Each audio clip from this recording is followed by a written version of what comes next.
The fluorescent lights in conference room B hummed like dying insects, casting that sickly corporate glow over everything.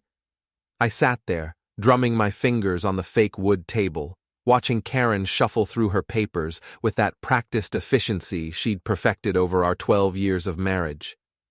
She looked every inch the successful marketing director in her tailored navy suit, blonde hair pulled back in that severe bun that meant business. Before we dive deeper into this story, I have one small request. Please subscribe, drop a like, comment, and hit that hype button to boost this channel so more people can discover these incredible Reddit stories. So, I said, unable to keep the grin off my face, when do we make the announcement about my promotion? The room went dead silent. Jake Turner, sitting across from me, suddenly found his coffee cup fascinating. Tina from HR stopped typing on her laptop and looked up with barely concealed glee. Karen's pen froze mid-signature. "What promotion?" Karen asked, her voice carrying that dangerous edge I knew too well from our fights at home. My stomach dropped like an elevator with cut cables.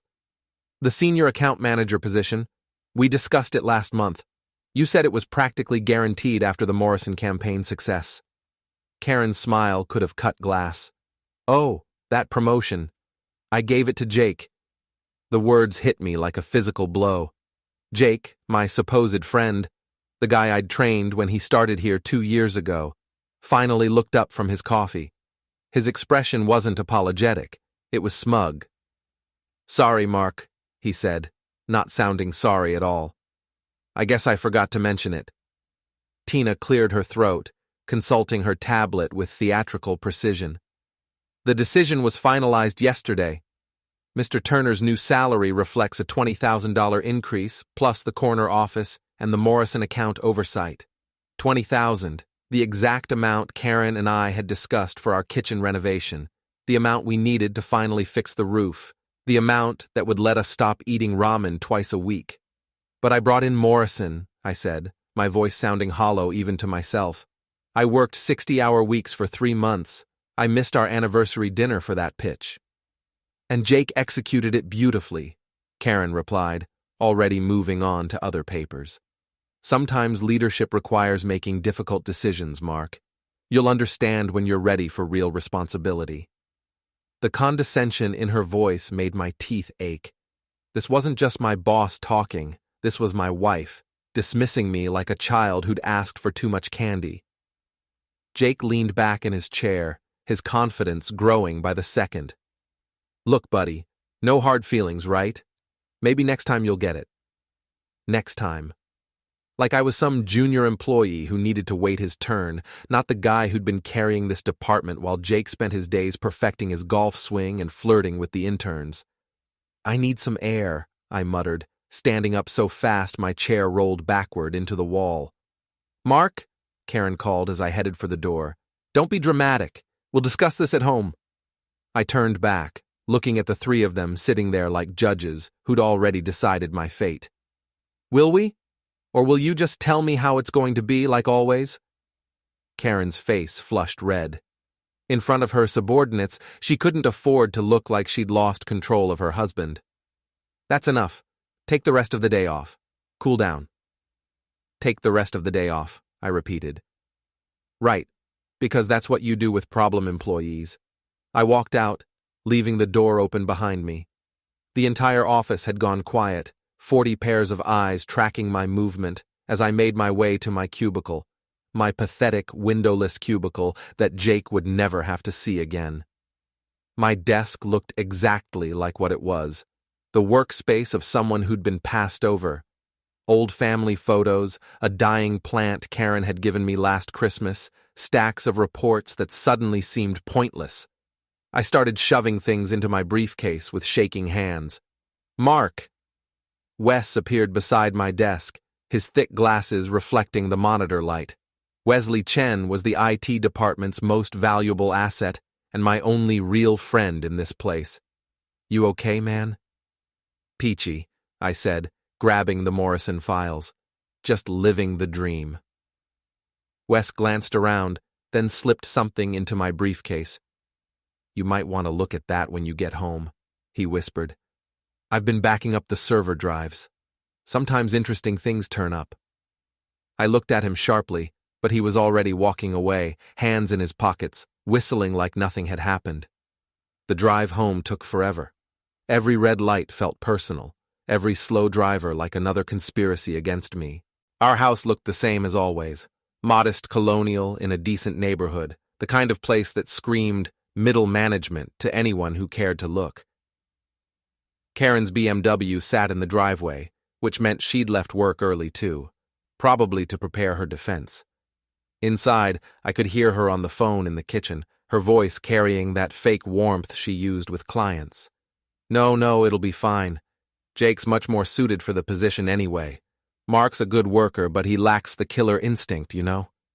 I set my briefcase down carefully, quietly. The killer instinct. Right. He's too soft, she continued. Always worrying about feelings and fairness. That's not how you succeed in business. I opened my briefcase and found what Wes had slipped me, a USB drive labeled backup files in his neat handwriting. My laptop was upstairs in the home office, the room Karen had grudgingly let me set up when we bought the house. Oh, he'll get over it, Karen was saying as I climbed the stairs. He always does.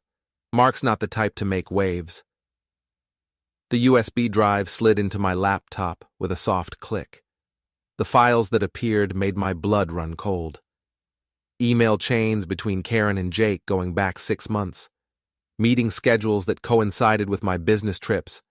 Expense reports for hotel rooms and dinners I'd never seen. And buried in the metadata, something that made me laugh out loud. They'd been using the company cloud storage for their personal communications. Mark? Karen called from downstairs. Are you up there? Just checking email, I called back, scrolling through message after message. Jake. Can't wait until Mark's out of the picture. Think he suspects? Karen. He's oblivious.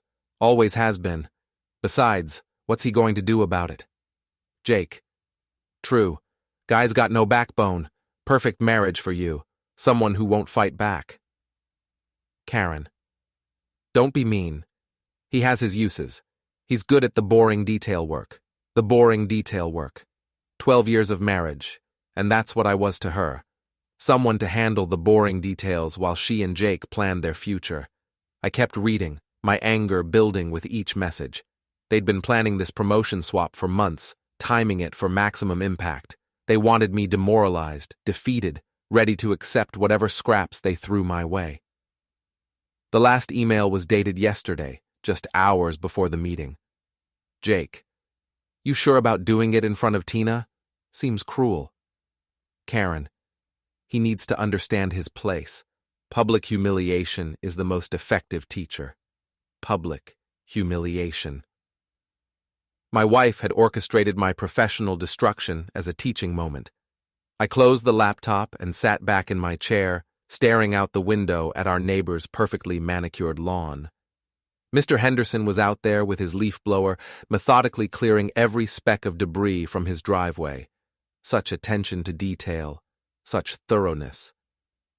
Karen was still on the phone downstairs, probably calling her sister to share the good news about putting me in my place. She always called Jennifer when she'd won some victory, no matter how small. I opened the laptop again and started copying files to my personal cloud storage. If Karen thought I was too soft to fight back, she was about to learn something new about her husband. The boring detail work, she'd called it. Well, I'd always been very good with details. 3 days passed before Karen bothered to bring up the promotion again. She'd been working late every night, or so she claimed, leaving me alone with my thoughts and Wes's treasure trove of evidence. I'd spent those evenings going through every file, every email, every digital breadcrumb that painted a picture of my wife's betrayal.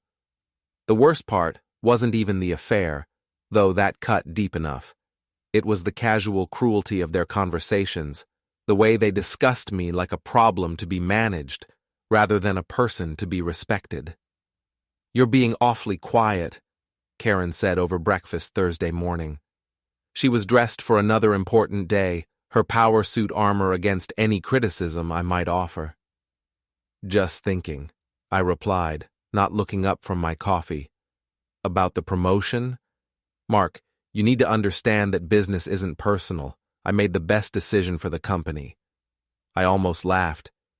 Business isn't personal. That's what she told herself while planning my humiliation with her lover. Of course, I said. You always know what's best. She studied my face, looking for signs of the rebellion she'd been expecting. Finding none, she relaxed slightly. I'm glad you're being mature about this. Jake's already making great progress with the Morrison account. Maybe you can learn something from watching him work. Learn something. Right. I'd learned plenty over the past 3 days. After Karen left for work, I called in sick and drove to Murphy's Pub, the dive bar 3 blocks from our office building. It was the kind of place that opened at 10 a.m. for the serious drinkers and the night shift workers getting off duty. More importantly, it was where half our office went for lunch, including Darla, the bartender who'd been serving drinks and collecting gossip for 20 years. Mark Evans, Darla said as I walked in. She was wiping down glasses with mechanical precision, her weathered face showing genuine surprise. Little early for you, isn't it? Special occasion, I said, sliding onto a stool. Bourbon, neat. She poured without comment, then leaned against the bar. Heard about the promotion. Rough break. News travels fast. Honey, in this town, news travels at the speed of spite. She glanced around the empty bar, then lowered her voice. You want some free advice? That wife of yours has been making enemies. People notice when the boss lady starts playing favorites. What kind of enemies? Darla's smile was sharp as broken glass. The kind that remember when she threw them under the bus, the kind that keep receipts. Before I could ask what she meant, the door opened and Jake walked in, checking his phone and looking every inch the successful executive in his expensive suit. He spotted me and froze for just a moment before forcing a smile. Mark, didn't expect to see you here. Playing hooky? Something like that. I raised my glass in a mock toast.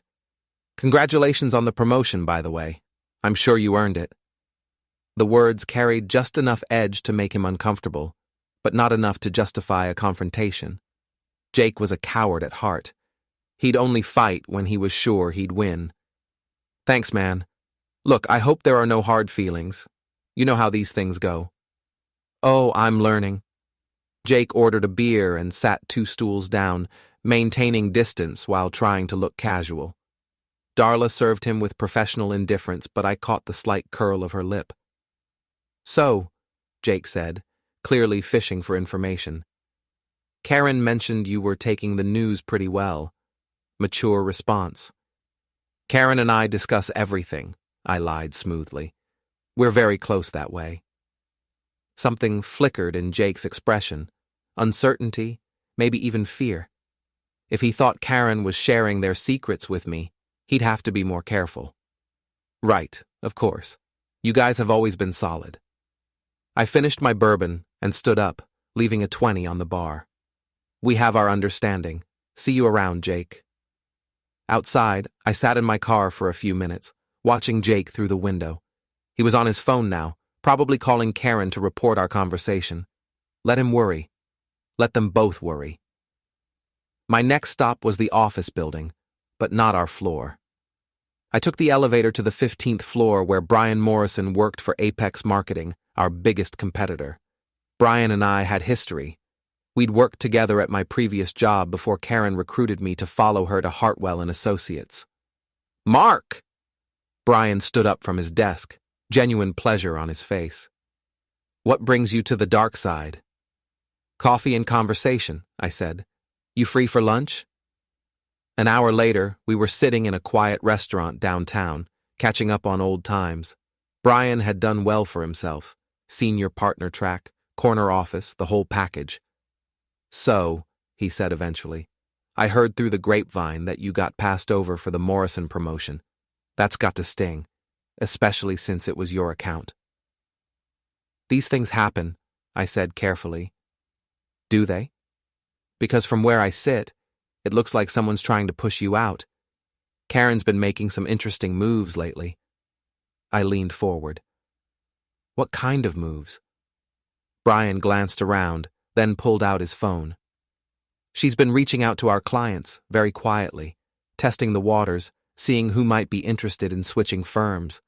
Problem is, she's been promising them your work, specifically your Morrison strategy, without mentioning that you're not part of the package anymore.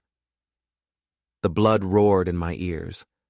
Not only had Karen stolen my promotion, she was stealing my work to benefit her new golden boy. That's interesting, I managed. More than interesting. It's actionable. Brian's smile was predatory. We've been looking for someone with your skills and inside knowledge, someone who knows where the bodies are buried at Hartwell. I met his eyes. What did you have in mind? Come work for us. Senior account manager position, $25,000 more than whatever they're paying you now, plus commission. And Mark, we'd love to hear all about Karen's client poaching strategies. I pretended to consider it, though my mind was already racing ahead. I'd need to think about it. Loyalty and all that. Of course. But don't think too long. Opportunities like this don't last forever. That evening, Karen came home in a particularly good mood, humming as she sorted through the mail. Good day? I asked. Excellent day. Jake closed the Morrison extension, and we're looking at 3 new potential clients. Things are really turning around. 3 new clients. Brian's clients, most likely.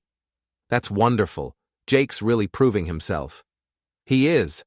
I'm thinking of recommending him for the regional manager position when it opens up next quarter. Regional manager. That had been my goal for the past 5 years. Fast track, I observed.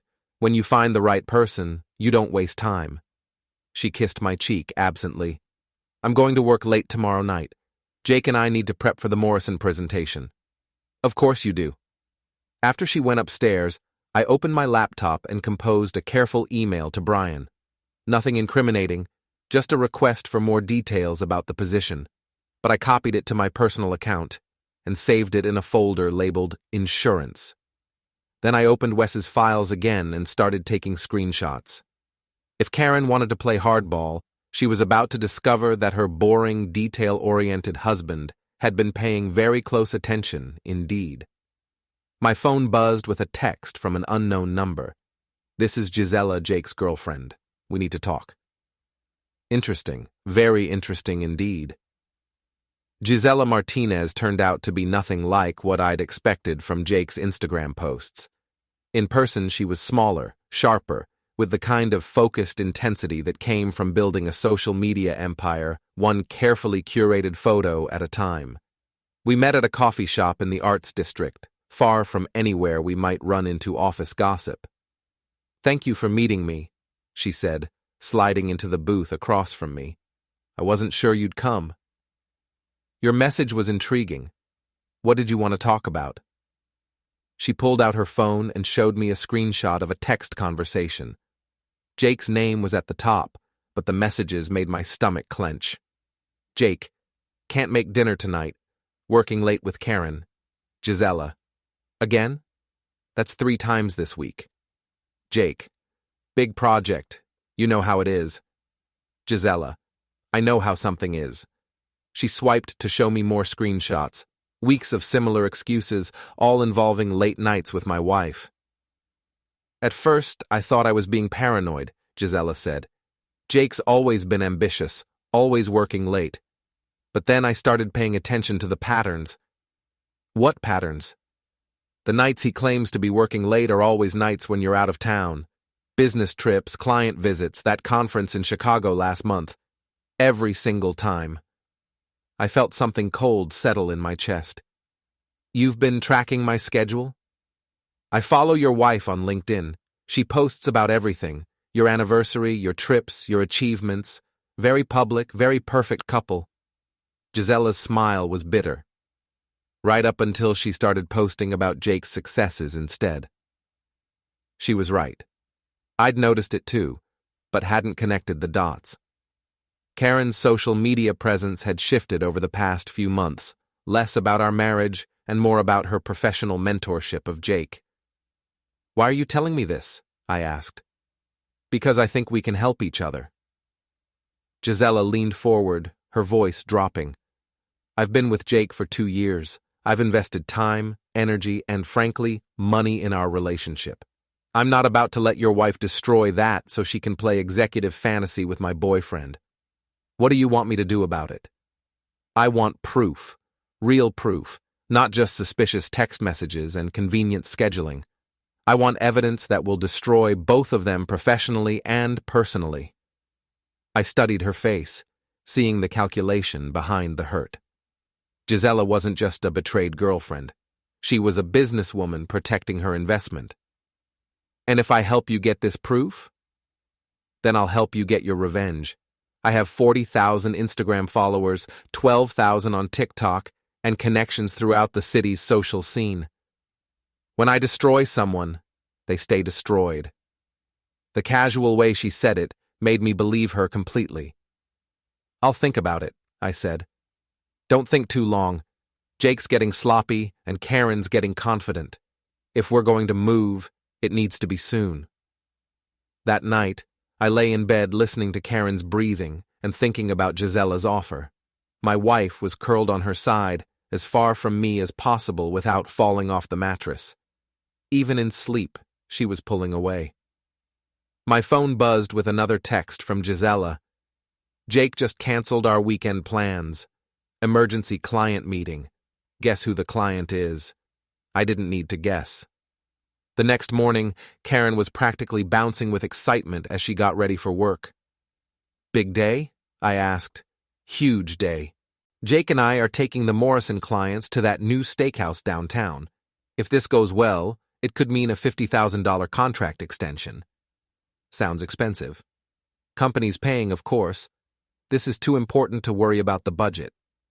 After she left, I called Wes. "I need a favor," I said when he answered. "What kind of favor?" "The kind that requires your particular skill set and absolute discretion." There was a pause. "How particular and how discreet?" "I need to know where my wife is at all times. Real-time tracking, if possible." Another pause, longer this time. "Mark, that's pretty serious stuff. You sure you want to go down this road?" "I'm sure." "Okay. Give me 24 hours, and Mark, whatever you're planning, be careful. Karen's got friends in high places." So do I, apparently. That afternoon, I got a call from Brian. "Have you thought about our offer?" he asked. "I'm very interested. When can we make it official?" "How about Monday? We'll have the contracts ready and you can start immediately. There's just one thing. We'll need you to sign a non-compete clause waiver. Standard procedure when hiring from a competitor. Of course, I assume that means I'll need to share certain insights about Hartwell's operations. Only what's legally permissible, naturally. Client lists, pricing strategies, that sort of thing." Naturally. After I hung up, I sat in my home office staring at the wall where Karen and I had hung our wedding photo. We looked so young, so hopeful. I'd thought I was marrying my partner, my equal. Instead, I'd married someone who saw me as a useful accessory, easily discarded when something better came along. My phone rang. Gisela. "I've got something," she said without preamble. "Jake just made reservations at the Riverside Inn for tonight. Room 247. He told me he was visiting his sick mother in Albany." The Riverside Inn. A boutique hotel 20 minutes outside the city, the kind of place that catered to people who valued discretion over luxury. "How do you know about the reservation?" "I have my methods. The question is, what are you going to do about it?" I looked at our wedding photo again, then took it down and put it in the desk drawer. "I'm going to get proof," I said. "Good. I'll meet you there at 8. And Mark, bring a camera." The Riverside Inn sat on a wooded lot overlooking the Hudson River, all rustic charm and romantic ambiance. The kind of place Karen and I might have gone for our anniversary, if she hadn't been too busy working late with Jake. I parked in the back lot and waited, engine running, heat blasting against the October chill. At exactly 8 o'clock, Gisela's red Honda pulled up beside me. She got out wearing all black, looking like she was dressed for a heist. "Room 247, she said, sliding into my passenger seat. "They checked in an hour ago. I confirmed it with the desk clerk. Told him I was Jake's sister and needed to drop off his medication. You're good at this. I'm good at a lot of things. That's why Jake's going to regret losing me." We walked through the lobby like we belonged there, just another couple enjoying a romantic evening. The elevator ride to the second floor was silent, both of us lost in our own thoughts about what we were about to do. Room 247 was at the end of the hall, corner unit with a view of the river. I could hear voices inside, muffled by the heavy door but unmistakably familiar. "How do you want to do this?" Gisela whispered. I pulled out my phone and started recording. "Fire escape?" She nodded toward the exit sign at the end of the hall. The fire escape was old but solid, wrapping around the building's exterior. From the landing outside their window, we'd have a perfect view. The October air was sharp and clean, carrying the smell of dying leaves and river water. Through the gauzy curtains, I could see two figures moving around the room. Karen was still in her business clothes, but Jake had stripped down to his boxers and undershirt. "Classy," Gisela muttered, holding up her own phone to record. "Told you he's getting suspicious," Karen was saying, as she poured wine from a bottle that probably cost more than my weekly grocery budget. "He's always suspicious," Jake replied, accepting the glass. "Guy's paranoid by nature. That's why he'll never be management material. Still, we need to be careful. Mark's smarter than he looks." "Smart enough to figure out what we're doing?" Karen laughed, the sound carrying clearly through the window. Please, if Mark was that smart, he wouldn't have married someone so far out of his league. The casual cruelty of it hit me like a physical blow. This wasn't just about the affair or the promotion. This was about 12 years of marriage that Karen saw as a mistake, a settling for less than she deserved.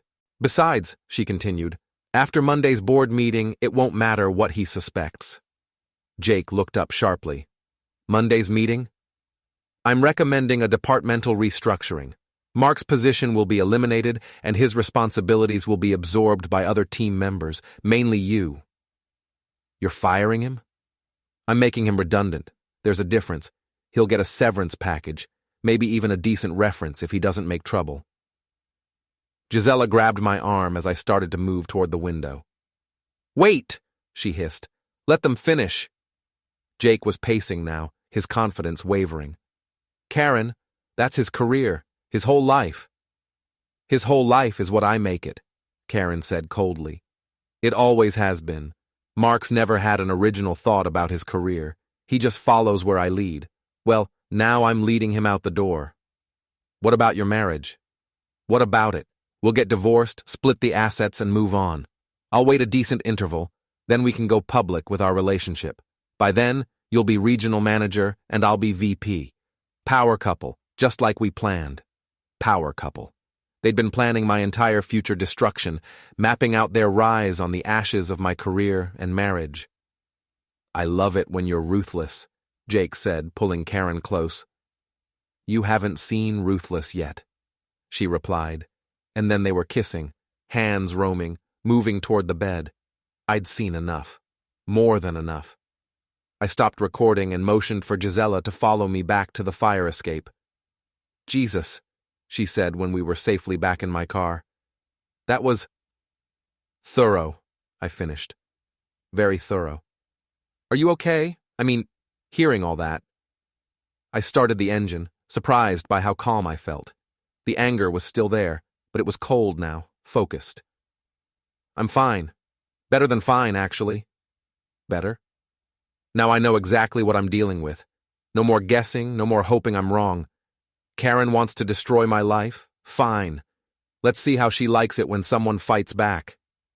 Gisela smiled, and for the first time since this whole mess started, I felt like I had a real ally. "So, what's the plan?" she asked. "Monday's board meeting is in 3 days. That gives us time to prepare a few surprises of our own." "What kind of surprises?" I thought about Brian's job offer, Wes's hacking skills, and the 40 hours of recorded conversations I now had stored in my cloud drive. The kind that will make Karen's restructuring proposal very interesting indeed. Back home, the house felt different. Karen's things, her books, her photos, her carefully arranged decorative objects, looked like props in a stage play, artificial and temporary. I walked through our living room like a stranger, seeing it all with new eyes. Karen's laptop was open on the kitchen counter, password protected but connected to our home Wi-Fi. I took a photo of the screen, then sent a text to Wes. "Can you help me with a technical problem tomorrow?" His reply came back immediately.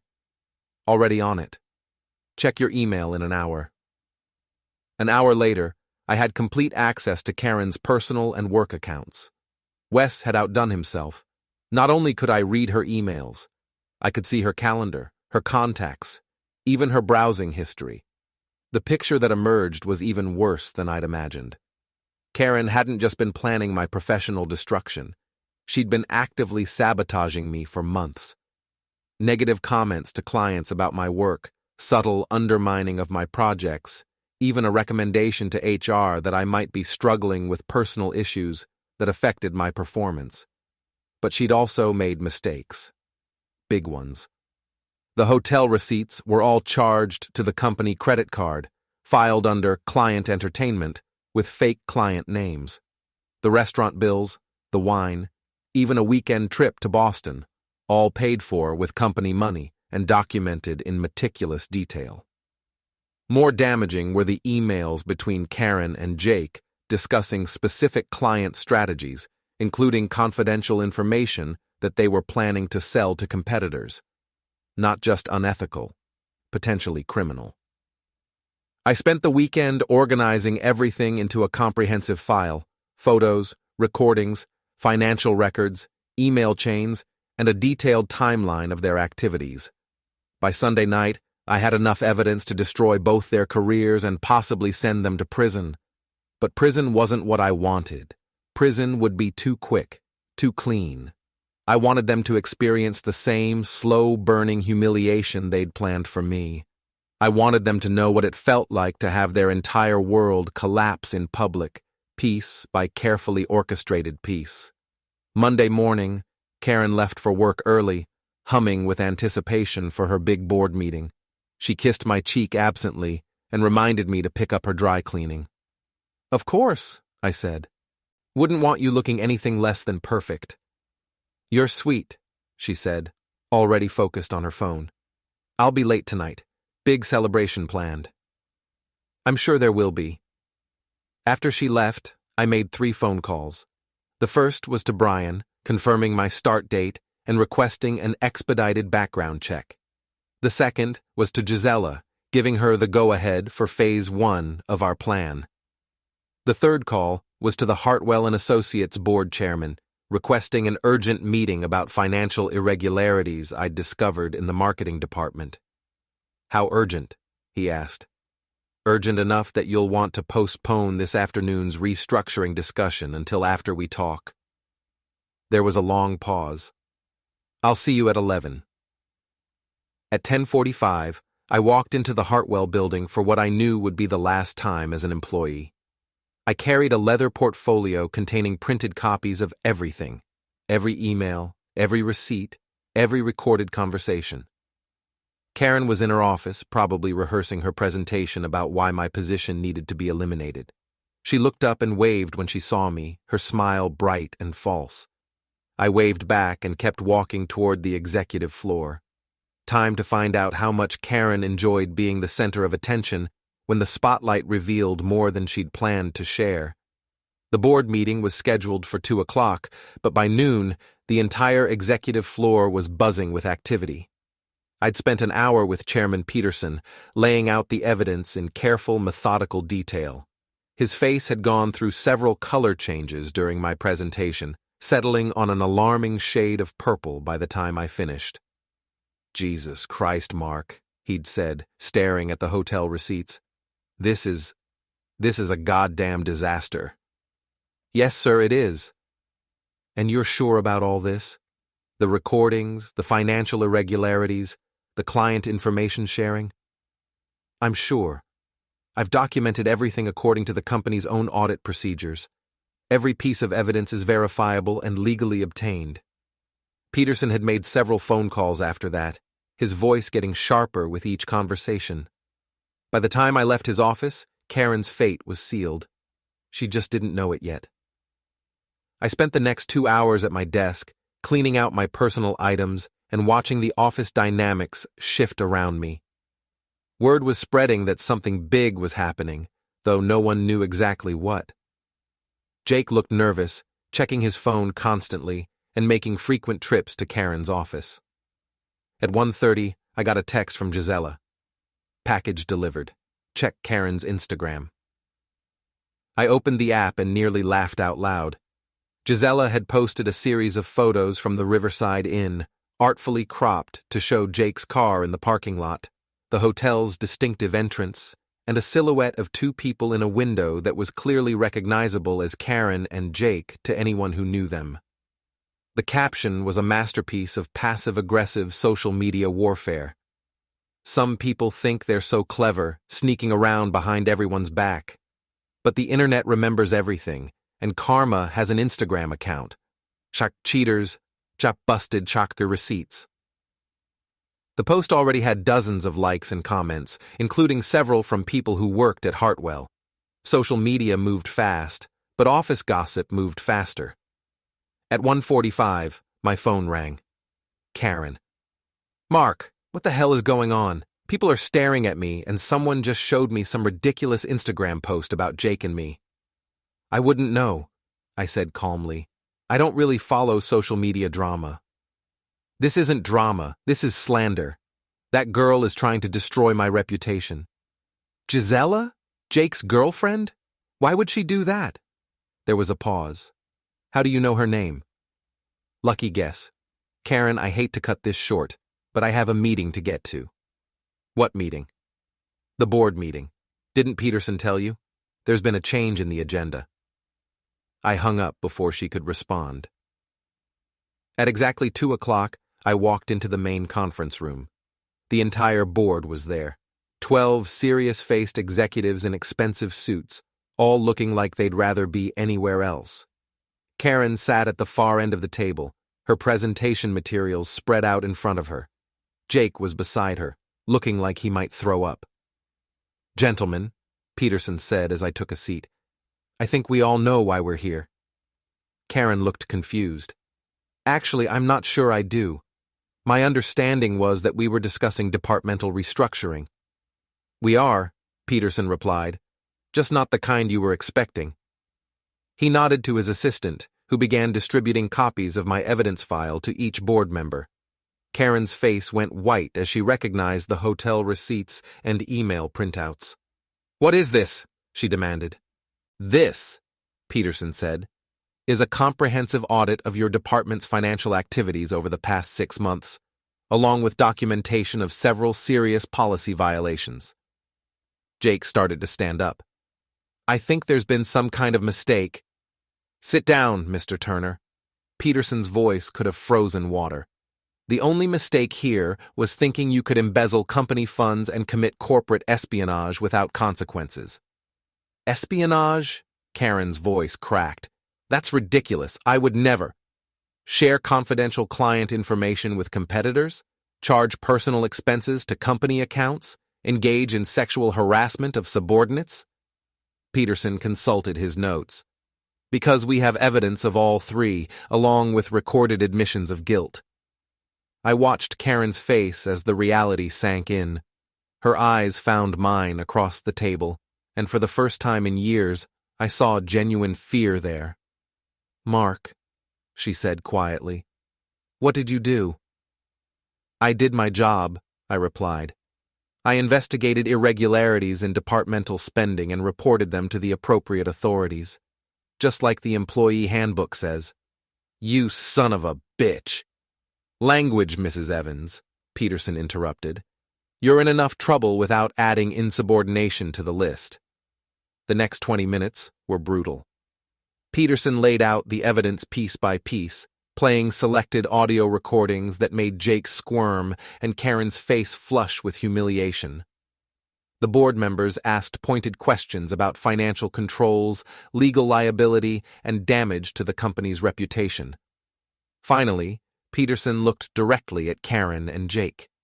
Effective immediately, both of your employment with Hartwell and Associates is terminated. Security will escort you out of the building, and you have 1 hour to collect your personal belongings under supervision. You can't do this, Karen said, but her voice lacked conviction. Actually, we can. Your employment contracts include morality clauses that specifically address this type of misconduct. You're also both banned from company property and will be pursuing civil action to recover the misappropriated funds. Jake finally found his voice. What about our severance packages?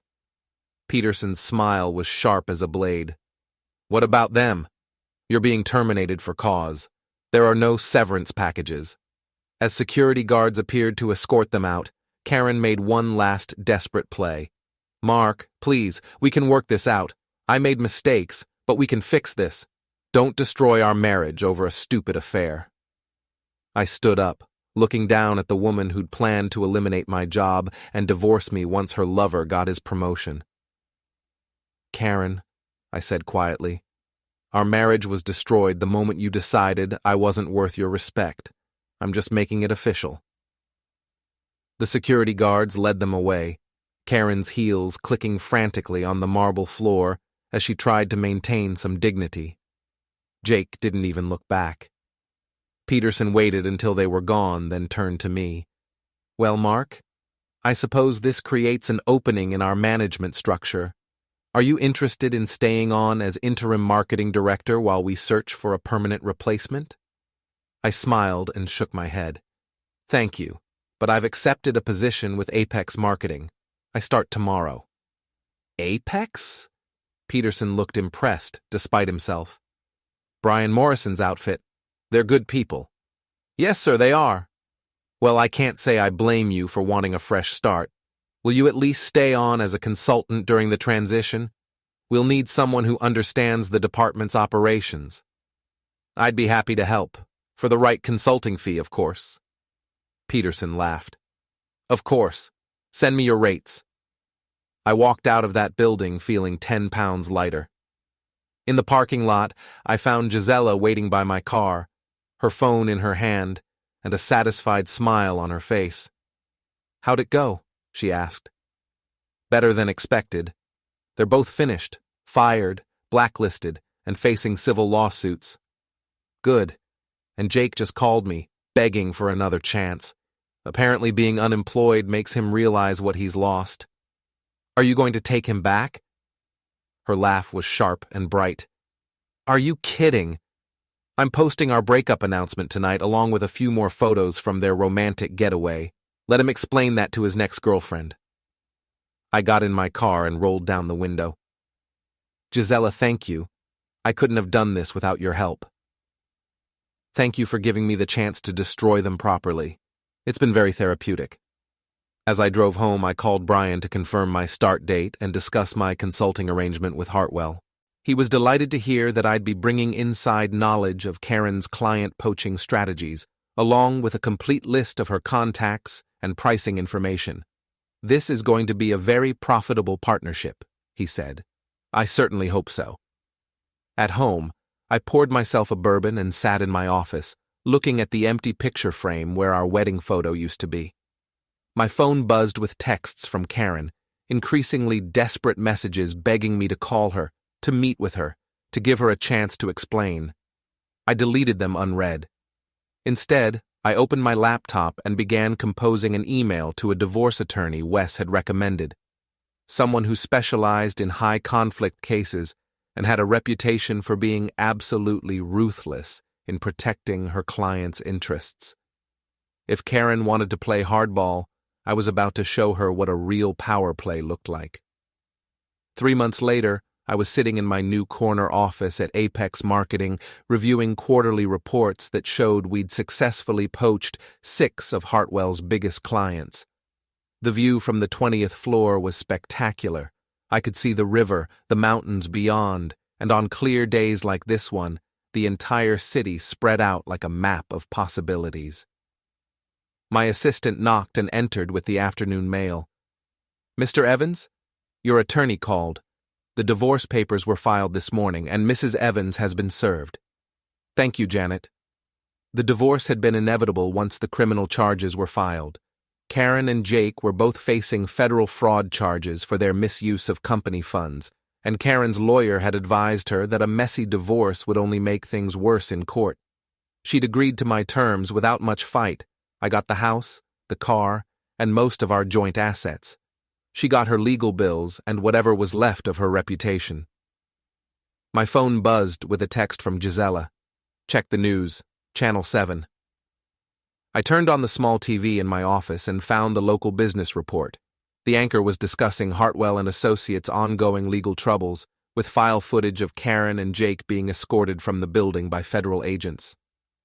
The former marketing director and her associate are expected to plead guilty to multiple counts of fraud and embezzlement, the anchor said. Sources close to the investigation suggest they may face up to 5 years in federal prison. 5 years. It seemed like a lot. But then again, they'd stolen over $200,000 in company funds and sold confidential client information to competitors. The federal prosecutor had been very thorough in building her case. My intercom buzzed. "Mr. Evans, there's a Karen Evans here to see you. She says it's personal." I was surprised she'd had the nerve to show up here, but curious enough to see what she wanted. "Send her up." Karen looked terrible. Her hair was unwashed, her clothes were wrinkled, and she'd lost at least 20 pounds since I'd last seen her. The confident executive was gone, replaced by someone who looked defeated and desperate. "Hello, Mark." "Karen, you look different." She laughed bitterly. "Unemployment and criminal prosecution will do that to a person." "I imagine so. What do you want?" "I want to ask you to drop the civil lawsuit. The criminal charges are bad enough. I don't need you taking what little I have left." I leaned back in my chair, studying her face. "You mean the lawsuit to recover the money you stole from the company? The money you used to fund your affair?" "It wasn't stealing. It was poor judgment, maybe, but not theft." The federal prosecutor disagrees. So does the IRS, apparently. I hear they're very interested in your tax returns from the past 3 years. Karen's face crumpled. "Please, Mark. I know I hurt you, but this is destroying my entire life. I'll never work in marketing again. I'll probably go to prison. Isn't that enough revenge for you?" I stood up and walked to the window, looking out at the city below. Somewhere down there, Jake was probably having a similar conversation with Gisela, begging for mercy that would never come. "You know what's funny?" I said, without turning around. 6 months ago, if you'd just talked to me about the promotion, about us, about what you wanted from life, we could have worked something out. I would have supported your career, even if it meant taking a back seat to your ambitions. I know, I was stupid, I was selfish. "No," I interrupted, turning back to face her. "You were cruel. There's a difference between making mistakes and deliberately destroying someone because you think they're beneath you." Karen was crying now, mascara running down her cheeks in black streaks. "I never thought you were beneath me." "Yes, you did. You said so yourself, remember? If Mark was that smart, he wouldn't have married someone so far out of his league." Your exact words, recorded for posterity. She flinched as if I'd slapped her. I was angry. I was showing off for Jake. You were being honest, maybe for the first time in our entire marriage. I walked back to my desk and sat down, putting physical distance between us. "The civil lawsuit stands," I said firmly. "You stole money, you betrayed your company, and you tried to destroy my career. The consequences are entirely appropriate." "And what about our marriage? What about 12 years together? What about them? You threw those years away the moment you decided Jake was a better investment than your husband." Karen stood up unsteadily, using the chair for support. "I hope you're happy, Mark. I hope destroying me was worth it." I didn't destroy you, Karen. I just stopped protecting you from the consequences of your own actions. After she left, I sat in my office for a long time, thinking about the path that had led me here. 6 months ago, I'd been a middle management nobody with a cheating wife and a dead-end career. Today, I was a senior partner at one of the city's most successful marketing firms, with a corner office, a 6-figure salary, and the respect of my colleagues. The transformation hadn't been easy, and it hadn't been pretty, but it had been necessary. My phone rang. Brian.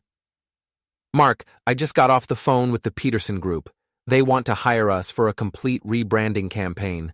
$2 million contract, and they specifically asked for you to lead the project. The Peterson Group? Isn't that Hartwell's biggest former client? Yes. Apparently they were very impressed with how you handled the transition when they switched firms. I smiled. I'll take it. Excellent. Oh, and Mark?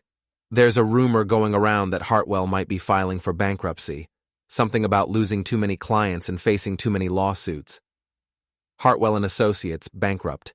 The company where I'd spent 8 years of my life, where I'd been passed over for promotion and marked for elimination, was dying. It should have felt like a bigger victory, but mostly I just felt tired. That's unfortunate, I said. Is it? I thought you'd be celebrating. I'm celebrating my success, not their failure. There's a difference. After I hung up, I opened my laptop and began working on the Peterson Group proposal. Outside my window, the sun was setting over the city, painting the sky in shades of gold and crimson.